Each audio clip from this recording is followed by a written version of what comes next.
Hello again, and welcome to M&A Ambassadors, to yet another episode of USP, Becoming the Ultimate Sales Professional.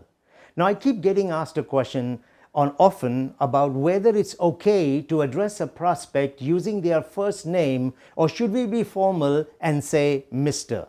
So I thought that would be a good topic for discussion on today's video. Now, there are two schools of salespeople. Now, one school believes that you should say Mr. It's not appropriate to address the client by their first name. And I do understand that certain cultures prefer it that way.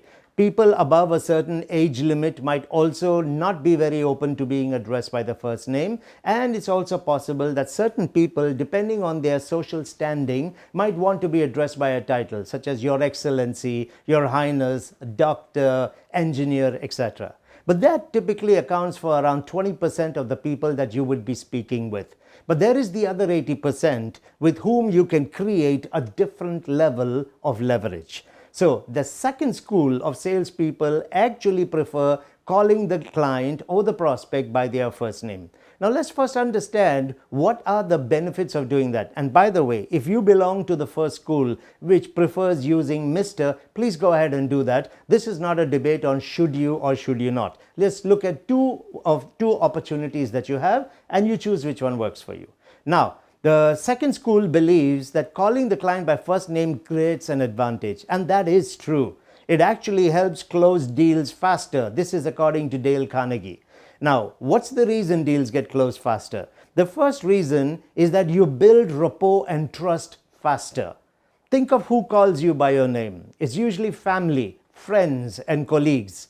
And on an unconscious level, we have given these people permission to actually question some of our discussions, advise us on some opportunities that we are considering, and even challenge us based on some of our decisions or how we are thinking. And we are actually open to listening to them. So by using the name, the first name, a few times, you actually slip into that unconscious place of comfort in the mind of the prospect. It also, very importantly, levels the playing field. As long as you keep saying Mr., Mr., Mr., the client is always bigger than you in that sales engagement. So to keep yourself level with him, it's always better to use the first name. Now, in case you're not comfortable with doing that, then I would suggest that use the name at the beginning to introduce yourself and confirm you're speaking with the right person, and then just leave the name out for the rest of the conversation. At least you will keep the conversation on the same level. Now, when using the name, it's not about just dropping the name. There are certain powerful places where using the name actually influences the discussion and how the meeting progresses. So let me give you some places where you could use the name and create better influence. The first, obviously, is when you have the introduction. Just use the name as you are talking to the prospect to confirm whom you're talking to. Now, when you start building rapport, warm up, the trust is where you could use the name. So here's an example. So John, have you visited Dubai before? If you're speaking with a client on the phone. Or if the client lives in Dubai, so John, how long have you lived in Dubai? The name adds the value. Now, another place where you can use the name is when you are qualifying. So John, if you were to consider an opportunity, what kind of home would you be looking for? So it really adds value to the conversation, gets you more and more into the circle of trust, and also gets the client to participate better. Now, once you have qualified, and you can use the name there, you need to summarize the qualifications before you move on to presenting. When summarizing is another place that you could use the name. So John, from what you've told me, you're interested in 1, 2, 3, and 4. And for that, you're willing to invest up to, and you could make a decision in the next 1 week. Is that correct? So these are some places where you could use the name to effect.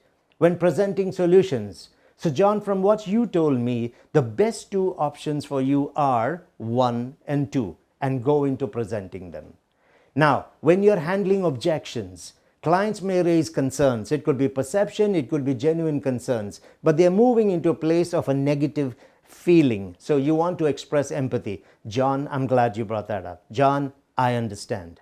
John, I can see this is important for you. So you can start your objection handling using the name. Now, when you want to check whether you have answered questions satisfactorily, you could say, so John, does that answer your question satisfactorily? These are different places during your sales conversation, on the phone, face to face, where you can use the name for leverage. And then, of course, when you are going with the closing question. So John, which villa would you like to go for? So John, how do you plan to make the down payment on this? So John, why don't we finish the paperwork on this so we can discuss next steps, shall we? Try this in your next phone calls and in your next meetings. Use the name and create leverage for yourself, because remember what Dale Carnegie said. This was in the book, How to Win Friends and Create Influence. The book has sold over 30 million copies, and he said in that the sweetest sounding and the most important sound in any language is the name of the person. In sales, it builds relationship faster, keeps you on a level playing field, especially when it comes to negotiations, and it actually helps you close deals faster. So I want to wish you luck. Try this with some of your clients and see the difference it makes. Now, like I mentioned, 20% of the clients would prefer a Mr., but the other 80% would be open to you addressing them by the first name. I want to thank you once again for your time on this episode, and I look forward to seeing you on the next episode of M&A Ambassadors, Becoming the USP, the Ultimate Sales Professional.